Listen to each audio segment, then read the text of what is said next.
Dimanche 17 septembre 2017, mesdames, messieurs, bonsoir et bienvenue à cette édition dominicale sur la télévision Labari, direction Palais du Congrès qui abrite depuis ce matin la 4e réunion du comité exécutif de l'Union panafricaine de la jeunesse dont les travaux ont débuté, je disais, ce matin au Palais du Congrès. La cérémonie officielle de cette assise a été présidée par le ministre de la Jeunesse et des Sports, Kassouma Maman Mokhtar. Le compte rendu avec Ismaël Moumouni et Sadou Doumi. Échanger afin de trouver des solutions idoines pouvant mettre fin aux maux qui minent la jeunesse africaine, motif de cette réunion du comité exécutif de l'Union panafricaine de la jeunesse UPJ. Le président du Conseil de la jeunesse du Niger et vice-président du UPJ a remercié tous ceux qui ont rendu possible cette activité avant d'évoquer le point sur lequel ils vont statuer. L'organisation de toutes ces activités dans notre pays démontre une fois de plus l'intérêt particulier qu'accordent les plus hautes autorités nigériennes. Cette 4e réunion du comité exécutif de l'Union panafricaine de la jeunesse qui nous réunit ici à Niamey va nous permettre de faire l'état des lieux de nos activités suite à la précédente réunion tenue à Alger en octobre 2016, d'amender et adopter le rapport de l'année 2017, faire l'état financier de notre organisation, d'amender le rapport triennal du mandat pour la période de 2014-2017, faire le point sur le fonctionnement du Fonds africain pour le développement de la jeunesse, les préparatifs du prochain congrès, les réformes de notre institution et les audiences avec les autorités ainsi qu'avec les organisations de jeunesse. Quant à la présidente de l'UPJ, elle s'est étalée sur les jalons déjà posés par leur institution, dont entre autres l'octroi d'un fonds africain pour le développement de la jeunesse. L'Union panafricaine de la jeunesse est une structure spécialisée et une agence consultative en matière de la jeunesse de l'Union africaine.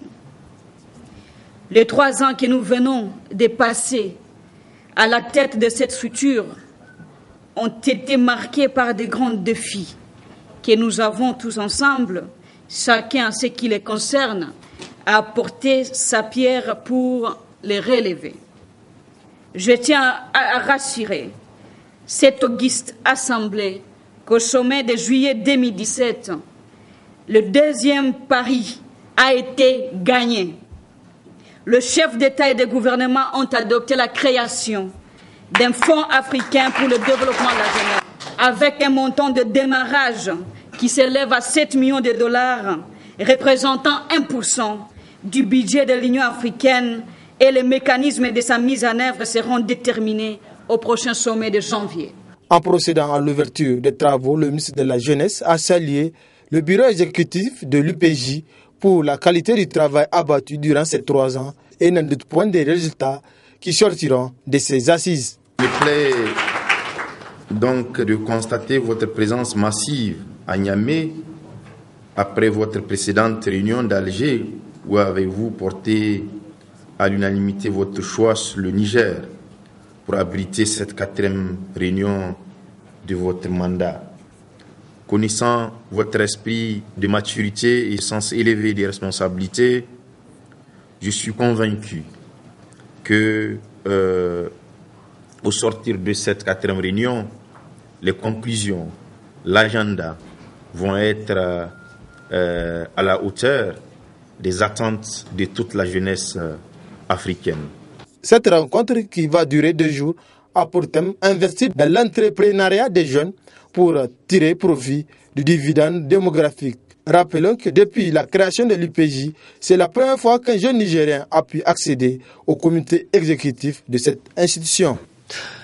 Oui, les travaux de cette 4e réunion se poursuivent activement en ce moment même au niveau du palais de congrès de Niamey. Autre aspect de cette édition, demain, lundi 18 septembre 2017, les élèves du secondaire, c'est-à-dire les lycéens et les collégiens, vont reprendre en principe le chemin de l'école dans un contexte caractérisé par des revendications des élèves et des enseignants. Les partenaires de l'école de leur côté appellent les différents acteurs au dialogue. Dossier Ismaël Moumouni. Canal permettant de transmettre le savoir, l'école donne la possibilité aux élèves de devenir des participants actifs au développement de la nation. Ainsi, après les vacances, la rentrée 2017-2018 du second cycle du secondaire est prévue pour le 18 septembre prochain, date vivement attendue par les responsables d'école. Tout fonctionne normalement, Dieu merci. Donc nous attendons le jour J pour que les élèves se présentent. Ça fait plusieurs années que l'État amène les fournitures en grande quantité et nous sommes confiants et ce qui est sûr, les fournitures seront disponibles d'ici la rentrée. Cette rentrée se fera sans eux tant que leurs doléances ne sont pas prises en compte, relate la section collège et lycée de la capitale. Par rapport à cette rentrée, nous, au niveau de la section, nous avons nommé cette rentrée une rentrée purement politique. Une rentrée qui aujourd'hui, quand les camarades vont effectuer la rentrée, il faut avoir des tables bandes de professeurs pour pouvoir effectuer une rentrée. Parce que sans professeur, sans classe, on ne parle pas d'études. Car c'est dans ce sens que nous avons jugé utile et nous avons exigé aux autorités de redémarrer les chantiers, d'amener les tables bancs dans les établissements pour pouvoir effectuer. Et sans pour autant oublier les eaux stagnantes qui sont dans les établissements. Nous avons exigé à la mairie d'envoyer les citernes pour pouvoir évacuer l'eau. Pour les enseignants, un doute plane quant à la bonne tenue de l'année académique du moment où les autorités n'ont pas respecté leurs engagements. La rentrée, là, ce n'est pas elle qui est importante. La rentrée, c'est un seul jour. Ce qui est important, c'est le déroulement de l'année. Mais le déroulement de l'année, il faut dire que les conditions de mépris que le gouvernement affiche vis-à-vis des enseignants, en tout cas, la rentrée ne risque pas de se faire dans de bonnes conditions et l'année ne risque pas de se dérouler dans de bonnes conditions. Nous disons qu'il y a des difficultés. L'administration n'est pas prête, en tout cas dans les rapports qu'elle a avec les enseignants. Elle n'a pas respecté ses engagements. Et vous savez, assez souvent, on pinaille beaucoup autour de la rentrée. Mais une rentrée, c'est un jour. Ce qui est essentiel, c'est le déroulement de l'année. Donc si l'administration ne crée pas les conditions de sérénité tout au long de l'année, je ne le souhaite pas, l'année 2017-2018 risque fort d'être à l'image de celle passée. Pourquoi les autorités n'arrivent pas jusque-là à satisfaire les doléances, pourtant légitimes des élèves et enseignants? En tout cas, les parents d'élèves invitent tous les acteurs impliqués dans ce secteur à dialoguer afin de trouver une issue heureuse. Les uns et les autres devraient profiter de l'occasion pour voir s'ils peuvent s'entendre avant la rentrée scolaire. Moi, j'appelle les uns et les autres, qu'il s'agisse des étudiants, qu'il s'agisse de l'État, qu'il s'agisse de nos parents, qu'on fasse tout pour que, en réalité, qu'il y ait une rentrée scolaire. L'avenir d'un pays, c'est l'école. Nous n'avons pas intérêt et nous ne sommes pas de cœur pour qu'on puisse dire qu'il n'y a pas de rentrée scolaire. Parce qu'en réalité, l'éducation de nos enfants, c'est le plus important. Nos enfants aussi, la Constitution a reconnu leur droit d'être enseignés vraiment et un enseignement de qualité. Le Niger, qui jadis était la vitrine de la sous-région en matière de formation, mais aujourd'hui force est de constater que le système éducatif a perdu sa vitalité. Cette situation est la résultante du manque de vocation auquel s'ajoute le faible budget alloué à ce secteur, pourtant fondamental pour le développement socio-économique du pays. Voyons à présent, Ismaël Moumouni, comment les élèves se préparent pour cette rentrée, notamment du côté des fournitures scolaires. Reportage à Leila Boubacar et Nasser Seydou.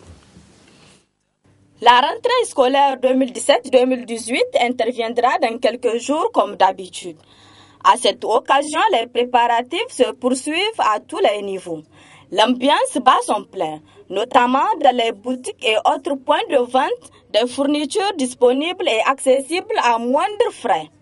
Les fournitures scolaires, on a beaucoup de clients, les vacances, juste avant la rentrée et le moment des examens de fin d'année. Ça, c'est beaucoup de clients scolaires et beaucoup de clients par rapport aux fournitures de bureau, c'est les fins de chaque trimestre. On a les mêmes clients, mais avec moins d'argent.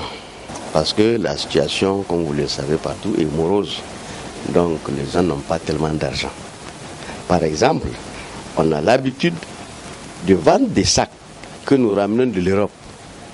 à 25 000, 30 000, 40 000. Mais cette année, chacun cherche des sacs de 5 000, 6 000. Quant aux élèves, ils trouvent le prix abordable et ils disent être prêts pour effectuer la rentrée scolaire 2017-2018. C'est quand la rentrée approche et donc nous sommes venus ici pour acheter des fournitures. C'est bon, oui, c'est abordable. En plus aussi, nous avons eu toutes les fournitures qu'il faut pour cette année. Les livres, les cahiers et tout. En plus aussi, le prix est abordable, pas comme les autres. Tout est fin prêt. Visiblement, côté préparatif, rend à savoir si la rentrée au niveau secondaire aura lieu à la date prévue, car la section collège-lycée a posé des conditions pour que cette rentrée soit effective. Il faut que les autorités trouvent satisfaction aux revendications des scolaires. En tout cas, Mariama, Léla Boubacar, cette rentrée aura lieu officiellement demain à partir de 8h et le coup d'envoi sera donné au lycée Mariama. C'est sa période actuellement, le paludisme qui fait beaucoup de dégâts chaque année au Niger. Il est provoqué par les moustiques qui se développent pendant cette période de pluie. Pour limiter les dégâts, le médecin prodigue de conseils dans ce reportage signé Native Yaourtan et Ibrahim Aoudou. Le paludisme ou malaria, cette maladie provoquée par des parasites du genre Plasmodium, cause environ 1 million de morts par an. Sévit surtout en Afrique, le plus souvent pendant la saison pluvieuse, où les eaux stagnantes sont un peu partout. Le palu, c'est une maladie, je dirais parasitaire, causée par le moustique, surtout le moustique, le genre Anophèle, la femelle. Et vraiment chez nous, le paludisme, c'est pratiquement la maladie qui cause plus de décès. On peut dire que elle est pratiquement cause de beaucoup de morbidité, c'est-à-dire de maladies, mais aussi de décès, surtout chez des gens qui sont vulnérables, je voulais dire les femmes et les enfants. Et ce qu'il faut retenir, surtout en cette période hivernale, cette période où vous voyez il y a eu beaucoup de précipitations et tout ce que ça a comme conséquence, n'est-ce pas, le plaque d'eau et tout ce qui est assimilé à l'insalubrité. En tout cas, ça devient un milieu propice pour la multiplication de larves. Les larves, évidemment, c'est les œufs qui, au finish, vont devenir des moustiques. Et c'est ce qui fait que maintenant, en cette période, il y a beaucoup de moustiques. Et c'est ce que nous appelons la période de haute transmission du paludisme. Maintenant, quand vous partez dans nos formations sanitaires, on va trouver beaucoup de cas, n'est-ce pas, en tout cas beaucoup de cas d'affection que nous recevons, c'est du paludisme. En cas de contraction de la maladie, des mesures d'urgence doivent être prises. D'abord, contracter la maladie, il faut d'abord se rendre dans une formation sanitaire pour qu'on vous dise que c'est le palu ou pas le palu. Parce que vous savez, les palus, les gens font des fois l'amalgame. Dès que la personne a une sensation fébrile ou digidrée, il a une fièvre, parce que même la fièvre reste à être objectivée à travers effectivement un thermomètre. Mais il faut que vraiment qu'on fasse un examen. Et ça, c'est surtout ça notre challenge. Et avant, on avait beaucoup de cas de palu présumés. Dès que la personne a des maux de tête, peut-être associé à de la fièvre, il voit un safari koyo qui déambule dans la route, ou il voit si les tabliers d'à côté qui vendent du n'importe quoi, il prend son paracétamol ou je ne sais quoi, il prend et puis bon, il s'est dit qu'il a le palu, ou même il part au centre de santé, l'agent de santé ne prend pas soin de faire des examens, il y a ce qu'on appelle le TDR, les tests de diagnostic rapide pour le paludisme, c'est juste en 10-15 minutes on va vous dire si vous avez le palu ou pas, et s'il y a le laboratoire, et bien tant mieux, on peut faire d'autres examens beaucoup plus sophistiqués. Donc pour cela, l'idéal que le palu soit confirmé.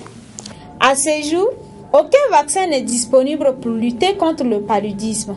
Par ailleurs, la recherche pour mettre au point un vaccin continue.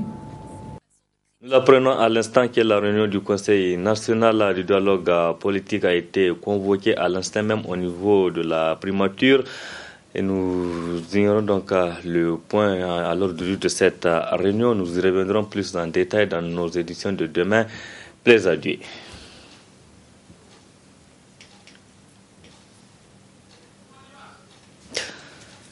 L'actualité sur le plan international, un deuxième suspect a été arrêté dans le cadre de l'enquête sur l'attentat de Londres vendredi. Il s'agit d'un jeune homme de 21 ans, aucun détail sur son rôle. Suivez plutôt. La police britannique sur tous les fronts. Samedi, les enquêteurs annoncent 2 arrestations en lien avec l'attentat à la bombe dans le métro de Londres. La première à Douvres, un jeune homme de 18 ans interpellé dans la zone portuaire de la ville et placé en détention à Londres dans la journée. Une opération importante selon les autorités.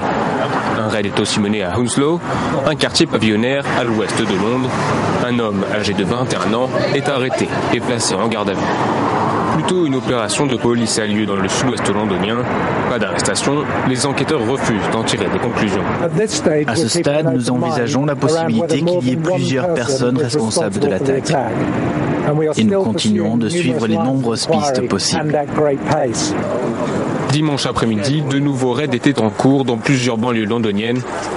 Le gouvernement a baissé d'un cran le niveau d'alerte terroriste qui était à son maximum. Cette baisse indique que des progrès importants ont été faits. L'évaluation a été réalisée par un organisme indépendant. Ils ont décidé que les progrès étaient suffisants, mais les opérations sont toujours en cours. Cet attentat est le 5e en seulement 6 mois au Royaume-Uni. Direction Birmanie, à présent où la situation des Rohingyas est un des points qui sera abordé donc par le président birman à l'occasion de l'Assemblée générale des Nations Unies le mardi prochain. Une situation qui interpelle aussi la communauté internationale. C'est pourquoi la première ministre Bangladesh appelle à l'aide internationale. Le Bangladesh accueille actuellement plus de 400 000 réfugiés Rohingyas qui ont fui la Birmanie. Pieds nus dans la boue et sous la pluie, à la recherche d'un abri de fortune. Ils sont des milliers de Rohingyas installés dans cet immense bidonville, devenu en l'espace de 3 semaines l'un des plus grands camps de réfugiés au monde. Improvisé à la hâte aux alentours de Cox's Bazar, ville portuaire située à peine 20 km de la frontière birmane, par des familles entières fuyant les violences. Ils dépendent le plus souvent de l'aide d'urgence ou de l'entraide de leurs proches arrivés un peu plus tôt. Mais depuis quelques jours, les autorités bangladaises ont imposé des règles aux réfugiés. Les Rohingyas ne doivent pas s'abriter chez des proches et les Bangladais n'ont pas le droit de leur louer une maison. Ce soir, nous avons été trempés par une forte pluie avec nos enfants. Mais des gens sont venus nous voir et nous ont demandé de partir. La police a également ordonné aux réfugiés de ne pas quitter les camps et les zones délimitées près de la frontière par le gouvernement. Ces restrictions interviennent au moment où le Bangladesh dénonce une crise sans précédent. Depuis le mois dernier, près de 400 000 Rohingyas, minorités musulmanes persécutées en Birmanie, se sont réfugiés à ses frontières. Point final de cette édition. Merci à vous qui l'avez suivi, mesdames et messieurs. Passez une excellente nuit et bon début de semaine à tous. Au revoir.